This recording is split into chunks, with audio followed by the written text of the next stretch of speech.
So here we are at Digital Hollywood, and what are the opportunities and sort of the challenges of the big studios to succeed in this new space from a content standpoint? Wow, how long do we have? That's a big question. Everybody's trying to figure it out, not only how to succeed, but how to make money when you succeed, because there are lots of people out there with social networking and other ways now to search, if you will, to bring an audience together and gather an audience, and it's still all about eyeballs, but you need to find ways to monetize that. And the challenge for Hollywood is really it's fragmenting.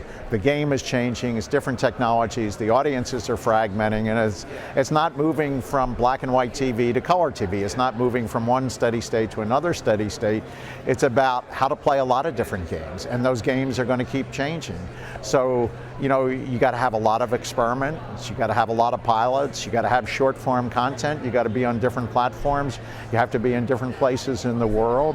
You're really going to have to try different ways to make money out of it, because the way you've done it traditionally is still the largest and the core of your business, but that's going to continue to shrink. So when we come to a show like Digital Hollywood, this is really about the innovators. This is really about the people who are out here trying to figure it out, really have the innovations, if not taking the inventions and trying to create a business model around them. This is important because IBM just released today our CEO study, where we went out and interviewed 1,100 CEOs around the world. And we found the outperformers, the people who are doing better, one of their characteristics is they're disruptive by nature. So the idea of sitting back and waiting for it to happen to me, that's not the right strategy. The right strategy is get out there and disrupt the market before somebody else disrupts it for you, because then it's an opportunity rather than a threat. Tell us about the opportunity for content creators to actually create video that uses an advertiser message that's sort of baked in, sort of sponsored content, but yet is entertaining. That seems to be gaining some traction in the internet. What do you, in terms of a successful business model, what are the opportunities there? Big opportunity, but again, keep in mind it's fragmenting, so it's one of many opportunities, but increasing advertising has to be contextual. And we see people out there now trying to contextualize it in terms of what sites you've been to, what you've been doing, what you're interested in, but it also has to be contextual in terms of the content itself. And increasingly, whether it be sponsorship or advertorials around the content, or where we place it in the content, or characters in the content that represent the brands or the advertiser or their messages.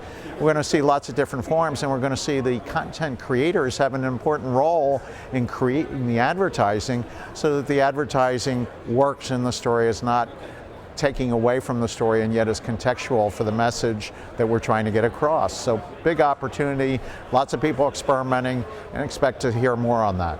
So here in Hollywood, and in the United States, we're obviously the most advanced in terms of content creation and entertainment and all that. In other countries, there's far more advancement in terms of the technology for consuming media, either broadband or mobile. How is Hollywood and sort of the advanced technology platforms overseas going to sort of meet, or how can Hollywood sort of evolve onto that international stage? Well, Hollywood in some ways is very global, but it's also still very US-centric, and American content is still very important and very popular around the world. But increasingly we need to talk, as we do in our CEO study that we published today, about global integration and the ability to bring different capabilities and different specialization in different parts of the world. And we're going to see different technologies, whether it be cell phones, whether it be broadband adopted. We're going to see leapfrogging of different countries ahead of where the US environment is. So you need to play in those environments. You got to play with local capability as well as your traditional creative Hollywood-based, if you will, creative skills. You got to play in that local environment, because they're going to be doing things we can't do in the US, and they're going to create new content forms, new forms, as we talked about, of ways to advertise or monetize that content. So we would argue Hollywood has to, if you will, replicate itself in many ways around the world, become a less centralized community and more of a global integrated community.